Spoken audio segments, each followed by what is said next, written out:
Hey everybody, this is True Disciple bringing you another StarCraft 2 commentary. Today I'm going to be recording live a game between Neiki, who's playing the yellow Terran, up against XKraL, playing the green Protoss.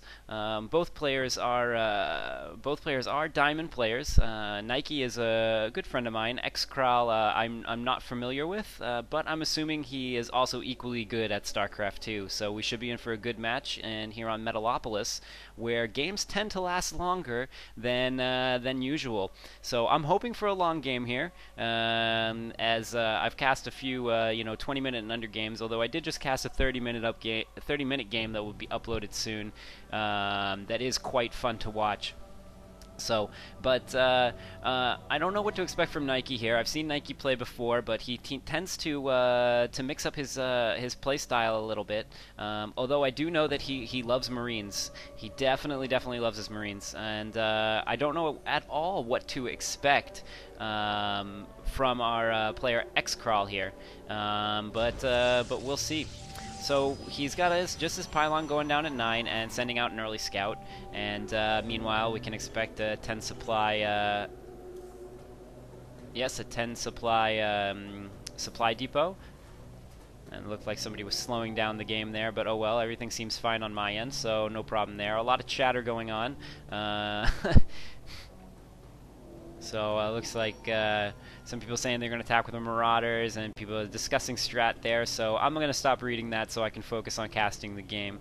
But you guys can read it at home and tell me all about the wonderful strategies in the comments below.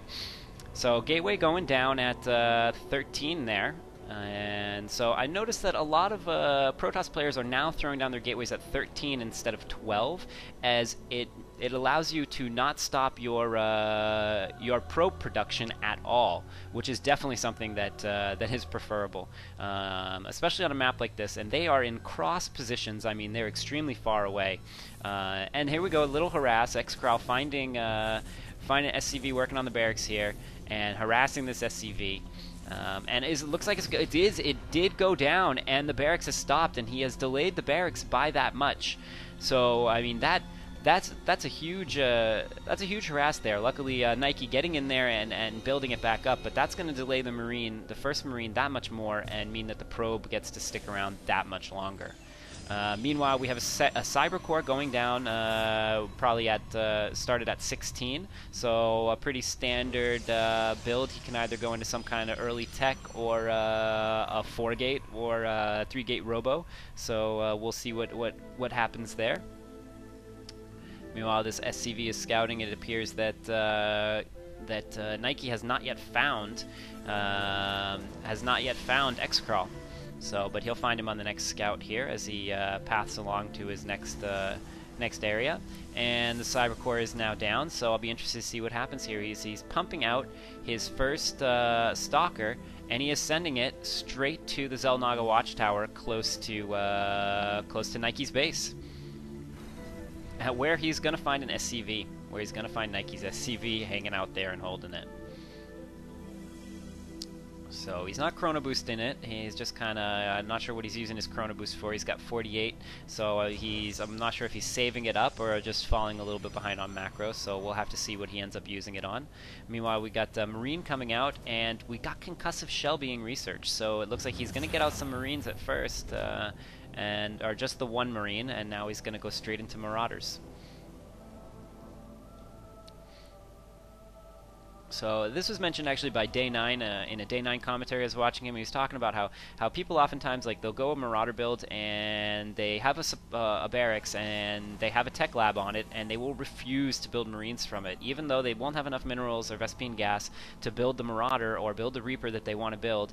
They will refuse to to build a Marine from that when they have one with a say they have one over here and it has a reactor on it. They'll just refuse to do that.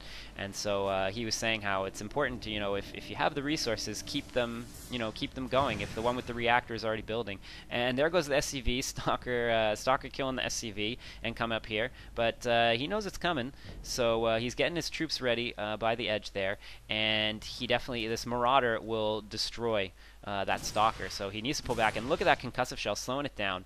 In fact, if I was Neiki, I might have even chased after it. But I guess he wants to play it safe here, which at this point in time is probably the thing to do until he has the proper troops. And here he goes, a Hellion coming out, and he's building a tech lab on his starport. And meanwhile, let's see what's going on here. Robo Bay going down, so it looks like we're going to see maybe a 3-gate Robo, just 2 gates for the moment. And there's the 3rd gate. So yes, we are going for a 3-gate Robo. Very versatile build, and it allows you to tech well, to push well, and to defend well. For that reason, I think I mentioned it in one of my previous casts that this is one of my favorite setups. But he's going on a 4th gate, so I don't know if he's planning on maybe getting another expansion. And look at this, hiding the Twilight Council. So I'm wondering if he's going to use that for DTs, or if he's going to use that for High Templars, or if he's just going to use it to upgrade Stalkers without it being known. And so we are, one of the spectators mentioned, why Hellions? And me too, I am wondering about these Hellions, but maybe it is just to get the quick scout. Who knows? Maybe it's just to throw XKraL off his game. Maybe it's quite possibly to stick it in and get the workers. So, but here he is. He's hunting down this. He's trying to keep up with this Stalker, but the Stalker will be able to kill that Hellion if he keeps up with it. So, but I guess he just wants to slow it down, and there goes one Hellion down, pushing out with this army. But I think it's going to be a little too late. XKraL's got this nice little force going on here. Maybe Nike's just trying to keep him contained, keep him away from that Xel'Naga watchtower. Meanwhile, XKraL watching from this Xel'Naga watchtower. And meanwhile, inside space we got nothing coming. Inside his base we got nothing coming from this Robo Bay yet. I wonder if we. And there goes the Templar Archives. So he is going for Storm. And meanwhile, I'd like to see if maybe there is a. Let's check the units tab, and no, there is one observer on the field. So I'm not sure where it is right now. I guess it must be in his base. I can't find that observer. Oh, there is that observer, and it is being followed by a Raven. So he has to run out of there, or else he will get sniped. And very sniped, keeping the Raven on. But the observer gets to see what he wants to see. He gets to see that command center going down. He gets to see the expansion. So he's either going to know that, okay, it's good time for me to push now, or it's a good time to claim my expansion, which it looks like it's going to be the latter of those, and he's going to claim his expansion here. And he definitely has the resources to do it, to throw down everything he needs, pylons and all. So I think he needs to use those extra minerals he has right now, maybe with a double expand or just some more zealots.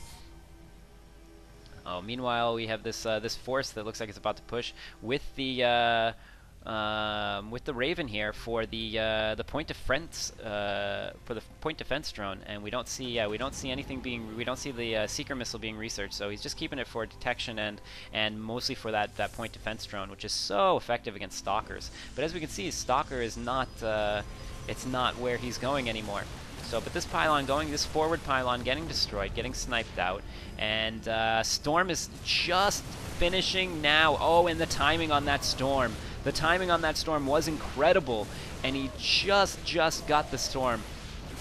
And just saying, we're mentioning if maybe throw a feedback on that Raven. No feedback on the Raven yet, but some beautiful Storms there, weakening those troops, causing Neiki to pull back.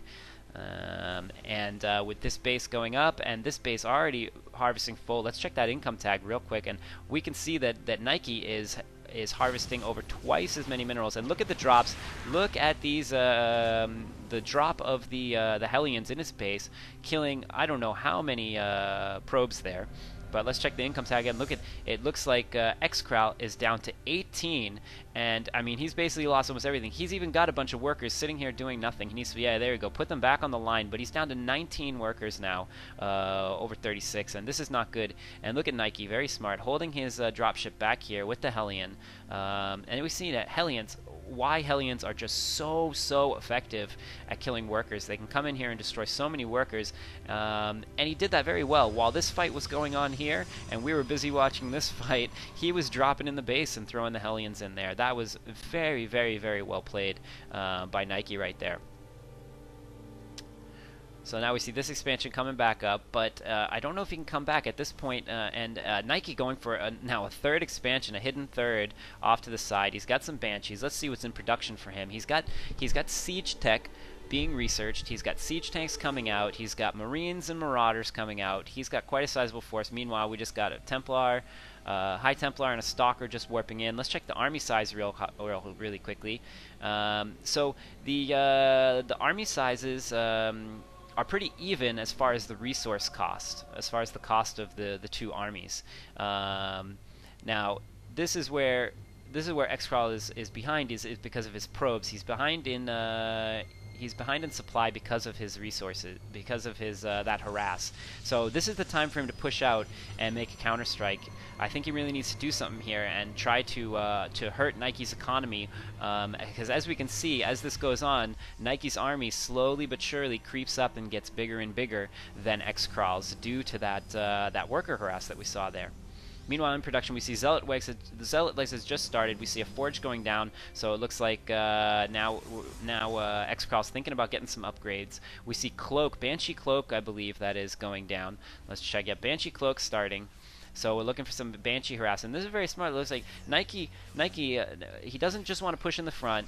It looks like he wants to go for two things at once. So he wants to get that push in the front and attack to the side at the same time. So we'll see what happens here once this cloak finishes. As one of the spectators commented there is only one observer on the field, and that will not be enough to deal with this, especially if it gets sniped. The cloak isn't finished yet, and XKraL looks like he is going to be moving out here, and which I think is the wise decision, because as I mentioned, the longer he waits, pulling back, getting an observer. I think he saw the Ravens when he hit the Xel'Naga Watchtower. He knows what's there, and he knows he needs to pump out some observers. And yes, he's chrono boosting that observer out, so he knows what's going on. The scan goes down. And so Neiki knows where the army is, and he knows what's going on. And it looks like Neiki says, okay, you're not going to come and attack me. Well, then I'm just going to grab this gold right here. So we'll see what happens with that. He's got the High Templars, 4 High Templars now, which is very nice for him. And